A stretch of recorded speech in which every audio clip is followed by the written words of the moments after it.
If you want to get good at high ticket sales, you need to be good at Minecraft mining. Let me explain. First of all, before you ever speak to a client, you have to get your offer right. So we're on the surface. Before you even speak to a high ticket client, you have to pack your inventory. You can't be going into the deep state layer with wooden tools, the same way how you can't go selling a $5,000 package to a high ticket client when your offer stinks. And with your inventory, you don't want junk ingredients. You don't want your inventory to be full of junk. You don't need the random dirt blocks. You don't need the seeds. You don't need the random chicken eggs that you pick up. And you don't need the mob loot. You don't need any of it. That's just junk that will get in your way. When you start out, you try and offer everything to everyone because you're just trying to get a sale. And I think that's a good idea, but not for long. It's not sustainable, and that's not how you actually build a business. That's just a good way of proving to yourself that you can make money online. So once you've got that taste of money, try and find something sustainable. Do one thing and get rid of the junk. Because in total, you think doing lots of things makes you look smarter, but in fact, it makes you look desperate. So instead, you got to pack light. While you do have to prepare, you need to prepare by having the best of only the things you need, meaning a diamond pickaxe, meaning coal, meaning torches, meaning armor, and none of the other stuff that I mentioned before. It's the same in high ticket sales. In fact, high ticket sales requires you to get rid of all the noise. You need one solid offer, your diamond pickaxe, and that's it. That'll cut through all the noise and get what you want, and only what you want. And that's what you really want, is that sustainability. And acknowledge that you're not an expert of the mine yet. Before you go into the mine, if you've never been in there before, you're not going to know what's in there, what it looks like. But just trust that you will learn along the way as long as you pay attention, and as long as you track your calls, and as long as you work on the system. Anyway, here we go. Good start, good freaking start. So as you drop into the cave, progression feels fast, easy, and just effortless. We've dropped in, there's no mobs, we're in a safe little corner, we've got the coal, we're making progress, and it feels easy. Regular stone and coal is easy to break, but this represents low ticket work. This represents your $50 to $100 services. And these are good, but if you're cranking up to high ticket sales, if you're selling something that you could eventually sell for much more, then this can be a trap because it's easy and so it takes up your time, burns through your inventory, and what you really want is something that gives you a bit more. Oh, hey buddy. What eventually happens down the line is you suddenly break a block and a wall of gravel collapses on your head, suffocating you. Or you accidentally open up a pocket of lava that flows into you and it forces you to panic place blocks or run away. And the lava and the gravel really are the emotional hazards in the client selling business. For example, getting ghosted by someone is a terrible feeling. And that feeling scales with how much that client was worth. If the prospect was set to pay you a lot more than a lower ticket client, it can be even more painful when they disappear or say no, because you had to invest real time into that relationship. You had to build a real system and build a really valuable product, which they are happy to pay top dollar for. It feels like gravel falling on you, or it feels like lava pouring on you. So how do you stop lava? You don't fight it with a sword. You fight it with water, or you block it off. And those different techniques all represent your system, and the system is what cuts through the noise. Your system is your front to back way of doing your whole service, and it should be the one way that you do it, the best way. And maybe it should be malleable and it should be subject to change, but one thing it shouldn't be is too malleable that you can't systematize it, that you can't automate things. You can't hire people and tell them, well, this is how we do it. Because then you don't have a business, you just have a high paying job. So one time I had some early clients, and the way I got them was just like a very willy-nilly system. In fact, I messaged about 500 people on Facebook, and that was enough outreach to get me 2 clients, which is great. But the problem was, like, you can't keep doing that because your messages go to spam.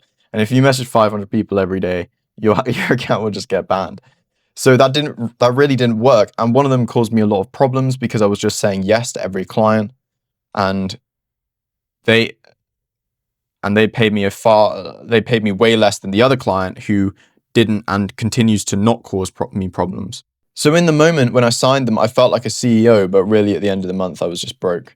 and exhausted. But it took me a lot of work to get even there, so it says a lot. It's the same with mining coal. Mining coal in Minecraft is the exact same thing. Mining coal gives you XP, so it feels immediately really good in the moment. I'm sure that Minecraft gives players XP for mining coal because it's so boring and it's such a low level activity.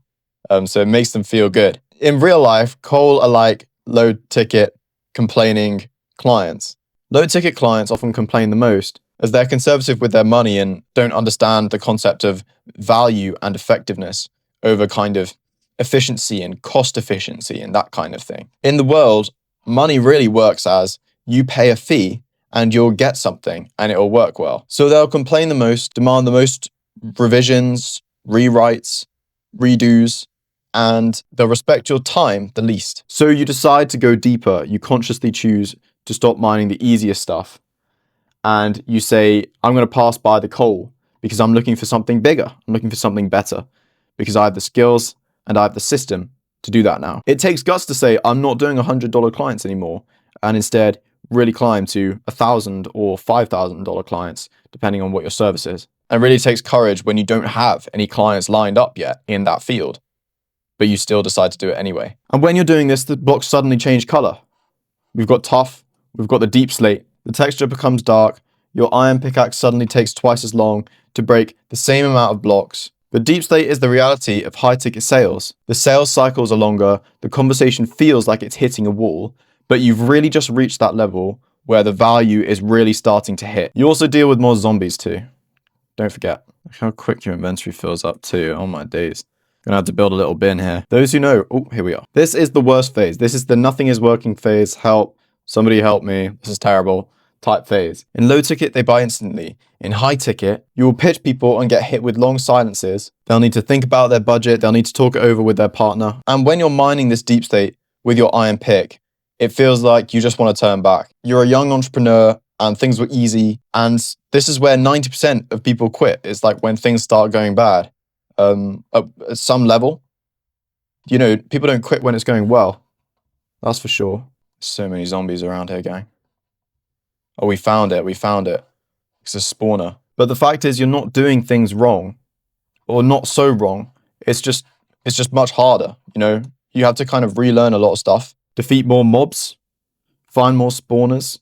You just have to deal with more rubbish, stuff that you don't want to deal with, stuff that you shouldn't have to deal with, more bullshit. But you eventually learn how to deal with it. You eventually learn to dig into the spawners from the sides and light them up with torches, so you're not just in an endless spawn fest.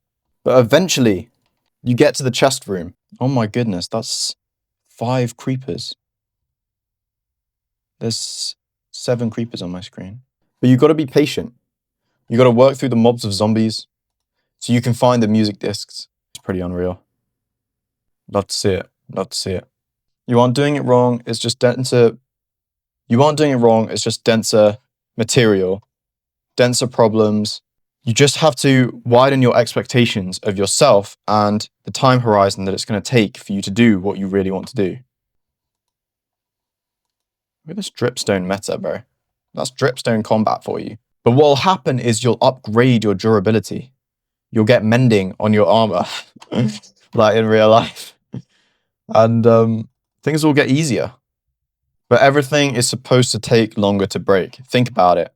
If one high ticket sale is 30 of your original low ticket sales that you used to do, of course it's going to work like that. So just give yourself the grace, give yourself the time. As long as you never give up, you can't fail. Our gravel are the emotional hazards of business. You'll be in the front lines, you'll be in a sales call, and your prospect will say something that you just never would have anticipated, and well, it's just something new. And you got to understand that that new thing is an opportunity for you to get better, because they've said something new that you didn't think of before, that you didn't understand before, and is an opportunity to learn from. What's important for you to do is you see it that way, you log it, and you make the changes so that you can adapt to it next time. And even if you do die in the gravel or you die in the lava that flows, then you don't just lose everything. And that gravel could be a major deal that you felt you needed or you really wanted. You still gain the knowledge. And the knowledge really is the diamonds of business. And it comes from not giving up and doing. Evil spider. Hello, buddy. Caves in Minecraft are massive these days, but it's pretty sick. I don't like walking under dripstone, I'm not gonna lie. I don't know what happened. Like, I don't know if maybe a creeper can blow it up, but I just don't want to do it. I don't want to be there. And this is what normally happens in business. You work and work and work until you find something that you couldn't have found without just trying again and again and again. What this may look like is finding the ancient city and finding all of the untold treasures in there. Or it could be finding a mob spawner and finding the music discs. That's nothing to do with minerals and mining and making new tools and new armor, or getting redstone or finding gold. But these are the kind of rewards that you will get. That's kind of it. High ticket sales comes with a lot of skill learning, negotiating, closing, navigating your client's objections, objection handling on a higher level. But what it doesn't really come with is, an easy ride. And the most important thing is that you just carry on. With that in mind, I think I'm about done. And I'm about done with this cave because it's very dark. It's important that wherever you're at in life, you just keep going. And don't look for the cheap wins. Don't look for the easy wins. Look for the most valuable systems that will get you the things that you're trying to get. As long as you can charge more for your product, you should charge more for your product. As long as you have the skills to deliver a highly valuable product. Is this Minecraft or Call of Duty right now? And eventually, after you get through all the stages and realize that that is what's best, is to keep digging further and further down, you'll get to the diamonds. That's what I'm talking about. Come on! 1, 2.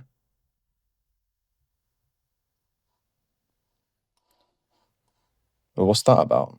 So closing a high ticket deal is not about tricking someone into giving you more money. It's just about providing something that's more valuable, and then people will give you that money. Otherwise, they're not going to give you that money. And you also realize that charging much more money allows you to give a way better service. Because if someone charges you like 50 quid, you can't, if someone charges you $50 for something, if you charge $50 for something, you can barely spend 2 hours. That's $25 an hour. You can barely spend 2 hours on them, and that's a real problem. But if you're charging more, then you can get away with it. And as long as the service is good enough, they're going to be happy to pay you that. When you charge more for your service, for your product, then you can spend more on your customers because you have that higher profit margin. And now that you're down in the mine, getting the diamonds, getting the loot that you never thought you would even get, think about who you were on the surface. You had no idea what any of this would look like. How could you have prepared yourself for it? I'm doing the outro. I'm doing the outro. I'm doing the outro. Yeah. You got some nerve as well, brother. Don't be afraid of the dark. Don't be afraid of the friction. And stop making so much noise and just get in.